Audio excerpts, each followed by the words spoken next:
when TCU hired Coach Walker, they only wanted him to win 8 games. He went 11-3, won the Big 12 title and the All-State Sugar Bowl against Michigan State. Transfer Kenneth Scott, left tackle, transferring to Arkansas State from the playing time. And then Lawson will be staying another year. And Matthews projected to go in the first round. We'll see how that goes. And then Matthews projected to go in the first round. And then a bunch of defensive players. And we'll take a look at the results shortly. And Tyler Matthews goes in the third round. Projected first, goes in the third. And for Miami, Figueroa, Hope go in the first. Jones, Dortch, and Moore go second, third, and fourth. And you don't see Samuel Mateo's name on there, but we'll come back to him. And Dixon will be transferring into TCU from Ohio State. And now for recruiting, let's take a look at who Noah Walker will bring in next year. We have wide receiver Mark Butler, 73 overall, 5-star prospect, signs with TCU. Steven Dunlap, cornerback, 65 overall. And then Robert Wise, that's a big pickup, 4-star linebacker, 9th overall. He will be committing to TCU. Anthony Sullivan, he's an athlete. We'll figure out where he goes. And we got a pretty good quarterback, Kyle Kelly's balanced quarterback, 8th overall, 4-star prospect. TJ Reese, another athlete coming in. We'll figure out a spot for him. Ty Brigham, defensive end. That's a 3-star prospect. And then another big signing is Adam Harris, middle linebacker. Him and Wise will be starting most likely. And then we have a big defensive end signing as well, Wade Perry. Not a big group, but last of them is Dedrick Cooper, guard, 75 overall, 3-star prospect. Michigan ranks 1st overall in signings, Miami 2nd, and TCU at number 10 with 2 5-stars, 6 4-stars, and 4 3-stars. Another new thing I'll be doing is taking one of these top 10 prospects and showing their college careers. Only going to stick to college, not going to show them move on to the pros. Samuel Mateo's gone, so I want to do a new series, not just Noah Walker's TCU series, and keep things interesting. I will reveal who I will choose in the later part of the video.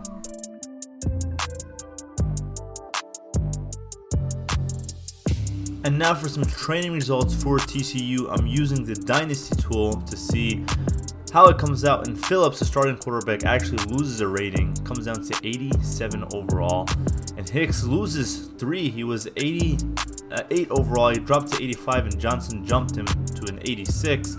Williams jumps to an 83. The fullback, not a strong position we have there, but we do utilize the fullback, so we'll see how that goes. Looper also loses 1. Ziegler gains 3, and Houston plus 2. Burnett gets up to 86, so it's plus 3 for him. And 99 awareness, so it's perfect awareness. And left guard Young jumps to an 84, gaining 4 points in the offseason. And center Matthew Pierre Jr., 61 overall after the 3-point jump. Very weak in the center position. Madsen jumps to an 85, gaining 5 points as a junior. He's one of the better linemen that we have. And right tackle Chad Williams with 86. He only gained 2 points. So the offensive line is a question mark. It's not the best. Tommy Miller makes a 5-point jump to 88. Was one of the best defenders that we had, the best defender that we had last season. Nopum jumps to an 87 overall, gaining 4 points. So we're strong in the defensive end position, and we are stronger even more. Tyler Lawson, 97 overall, getting 6 points. Left outside linebacker Marcus Dixon, he's a sophomore, gains only 1 point in the 80 overall. So left outside linebacker, not the strongest, and middle linebacker Shaw gains plus 4 up to 71, but I believe the freshman will be starting. We'll take a look at the depth chart. Hunter up to an 83, gaining 5 points. And for the cornerback position, Walter doesn't get anything, but Wheeler jumps up plus 5. He had a good season last season. Patterson 79 overall. And then Keys, the freshman, a redshirt freshman, free safety, plus 3 to 80 overall. So it's a good start for him in his first year. And Breaks, the sophomore, also gains 3 and 80 overall. So it's an average defense at best, I would say. And Spencer Parker up to 76. And now let's take a look at the depth chart. Who will Noah Walker be starting this season at TCU? Starting quarterback will be Maurice Phillips, quarterback, 87 overall, 79 speed. He should keep TCU competitive. Hicks will continue to be starting running back, although Johnson is just 1 overall better. Hicks is coming off a great season last year. Ricky Williams will continue to be the starting fullback, 67 overall, a little bit weak in that area, but we'll see how it goes.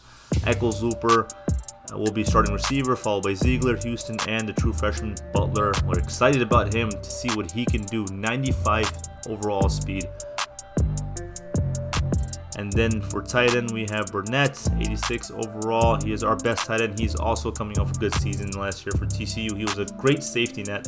Left tackle will be Robinson, and that's a 65 overall. So we're very weak on the left side. Stronger in the left guard position though, 85 for him. Freddie Young will be starting at that position. Center, Dedrick Cooper. He's a freshman. He's one of the top recruits that we signed. He will be starting at center, 77 overall. His backup is much lower rating than him.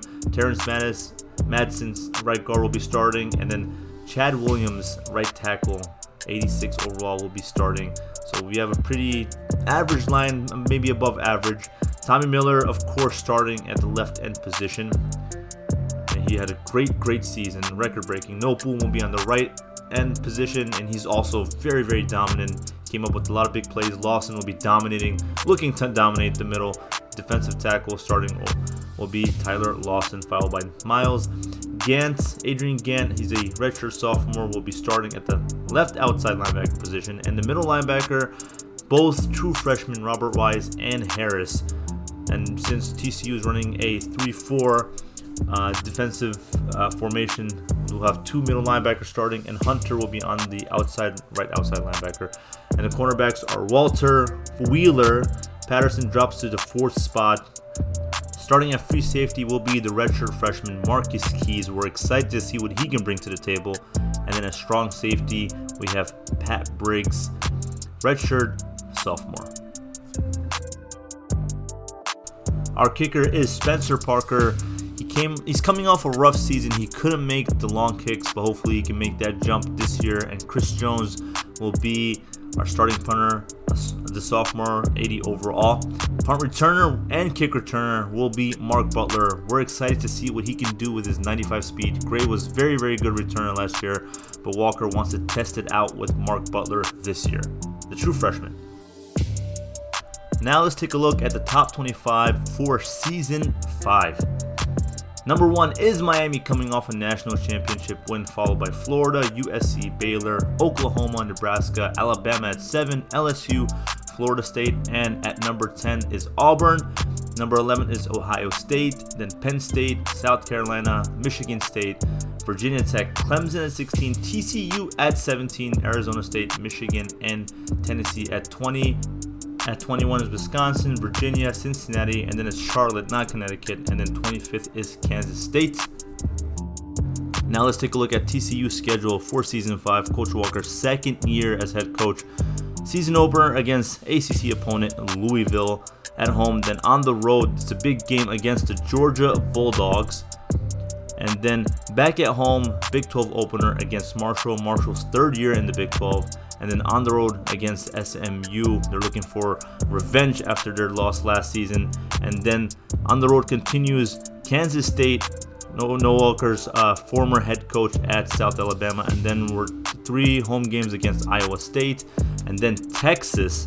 That was a big win last year. And then this is one of the biggest games they have, non-conference, is number 8 LSU at home. And then on the road against UCF. And then back at home, they'll be looking for revenge. Once again, Texas Tech. They lost to them last year. Heartbreaking loss. And then on the road, the last 2 games, the toughest part of the schedule. Number 5 Oklahoma, and then number 4 Baylor. So back to the top 10 recruits. Who will we play with next? And that will be number 1 overall recruit Chris Cannon, and he signed with the Gators. The true freshman will be the best quarterback Florida has, so he will be starting immediately. And Florida made it into the top 4. They made it into the playoffs. They lost to Miami, just got obliterated. So they're looking for a bounce back, trying to get back into the playoffs and win the national championship. As I mentioned, Chris Cannon is their best quarterback. They have great running back. Adam Lane, 95 overall, 93 speed. So they have speed with the running back position. Fullback, 87 overall. Solid in that position. Great wide receivers. Fullwood, Bailey, over 90. And then Andrews, Robinson, mid-80s. Starks, pretty good tight end, 86 overall with 80 speed. And then right tackle, a little bit weak there, 74 overall. And then for right guard, 86, above average. So it's an okay right side. The center is 78 overall, senior, Ronnie Williamson. So weaker in that area. And then the left guard, below average, still Lawrence Brown. So not a great line so far. And left tackle, 83 overall. So it's a okay line, but they have weapons to hopefully make up for that. And then an A+ ranked strength of schedule. They open against Ohio State, then Michigan, Arkansas, ranked Tennessee, Kentucky, ranked LSU, Missouri, Georgia, Vanderbilt, ranked South Carolina, and then ending it with Notre Dame. So it's a tough schedule for the true freshman. But what about Samuel Mateo, Pines High's star recruit, number 1 in the nation?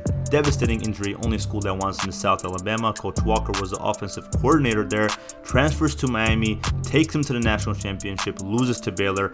Junior season, his last year, takes him back to win the national championship in dominating fashion against USC. He does get drafted, but by which team? And that team will be the Indianapolis Colts. The Colts are a very talented team, but they're missing one thing, and that is a quarterback. Can Samuel Mateo live up to the hype? Now let's take a look at the depth chart for the Indianapolis Colts. Starting quarterback will be Samuel Mateo. His backup will be Carson Wentz, coming off a rough season with the Eagles last year. And then starting running back will be Marlon Mack. Behind him will be Jonathan Taylor, who has tremendous upside. 93 speed for Taylor there. And then T.Y. Hilton will be starting receiver, and then Zach Pascal, and then the speedy wide receiver Paris Campbell. We're excited to see what he can do. Jack Doyle, the 31-year-old tight end, will be starting tight end. 78 overall. Eric Fisher, left tackle, 74 overall. Not a great number, but they'll have to work with it. And then, of course, Quentin Nelson, superstar left guard, 96 overall, one of the best in the game. And then at center, we'll have Ryan Kelly, 87 overall. It's above average. Pretty solid in my opinion. And then right guard will be Mark Glowinski, 77 overall. A little bit on the lower end, but hopefully he can do enough to protect Mateo. And then Brandon Smith, solid right tackle, 84 overall.